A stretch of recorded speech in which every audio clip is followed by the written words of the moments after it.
Мен үйдің жалғыз ұлымын.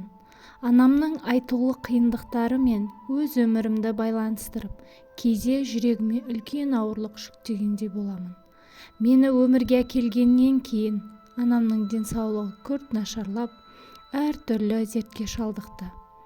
Қанша жерден ана болу бақытына қайта ие болғысы келсе де, тағдыр оған бұл мүмкіндікті бермеді.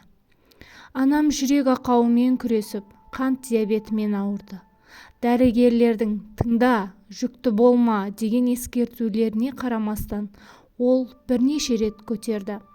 Бірақ жүктіліктің әр қайсысы үлкен қайғымен аяқталды. 2-3 рет түсік жасауға мәжбүр болды. Соңғы рет көтергенде анам есінен танып ауруханаға түсіп қалды.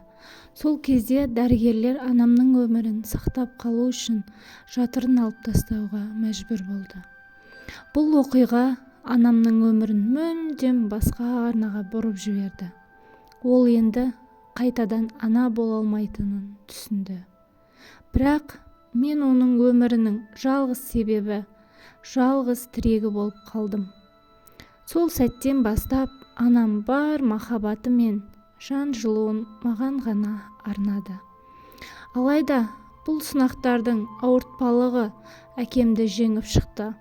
Ол анамның денсаулығына мән берместен оны тастап кетті. Бала тумайтын әйелмен бірге өмір сүре алмаймын деген қатыгез сөздер айтып, басқа отбасы құрды. Ол сәтте анамның жан жарасы одан әрі тереңдеді. Бірақ ол бәріне шыдап, мен үшін ғана өмір сүріп келеді. Мен тек анам үшін ғана өмір сүремін. 9 сыныпты аяқтаған соң, көп ойланбастан техникалық колледжге түстім. Негізгі мақсатым стипендия алу еді.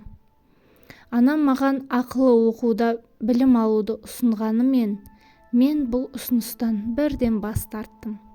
Себебі анамның бір ғана зейнетақысы өз дәрі-дәрмегіне әрең жететін. Оған қосымша ауыртпалық салғым келмеді. Мен ер жеттім. Енді отбасының тірегі болуым керек деп шештім. Колледждегі сабақтардан кейін бірден көлік жуатын жердегі жұмысымда жүретінмін. Күн сайынғы тіршілігім сабақ пен жұмыс арасындағы тынымсыз еңбек. Бірақ бұл мені шаршатқан жоқ.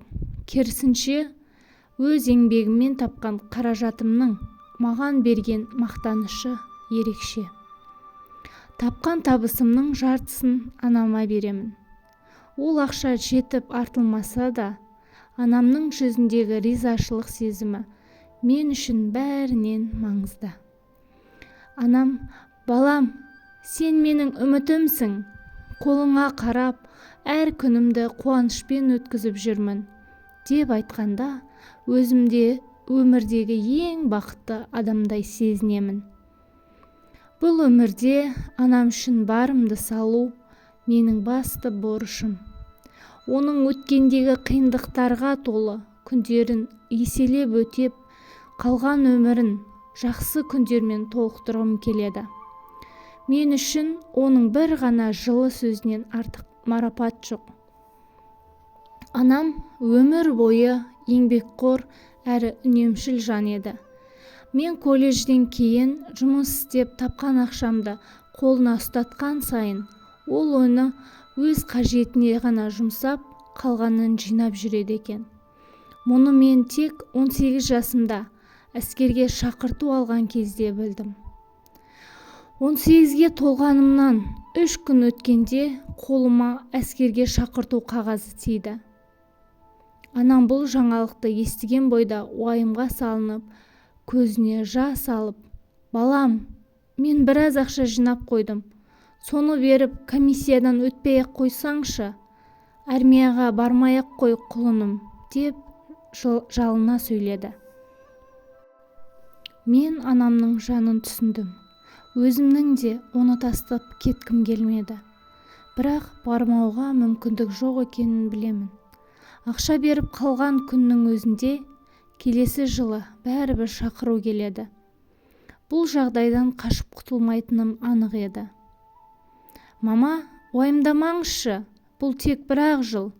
Мен есейіп, нағыз жігіт болып ораламын деп, анамды жұбатып, әскерге кетуге дайындала бастадым.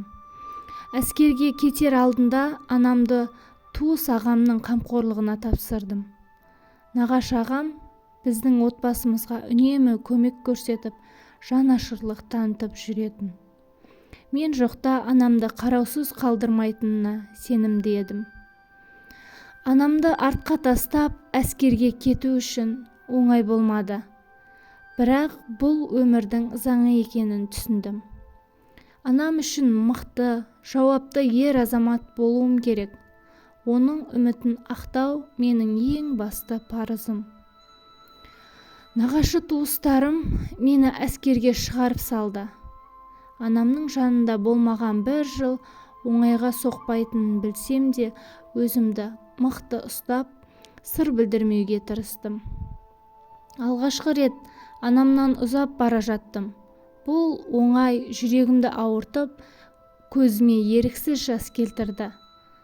Бірақ ер жігіт жыламайды дегенді ойлап, ішкі сезімімді ешкімге көрсетпеуге бекіндім. Пойызға мінген соң, жүрегімде жиналып қалған ауырлықты шығару үшін тыныш жер іздедім. Туалетке кіріп, іштей жарылып, солқылдап жылап алдым. Сол сәтте өзіме қатаң уәде бердім. Болды, еркек ешқашан жыламайды, дедім. Жалғасы келесі бөлімде. Міндетті түрде өткізіп алмай, менің арнама жазылып кетіңіз.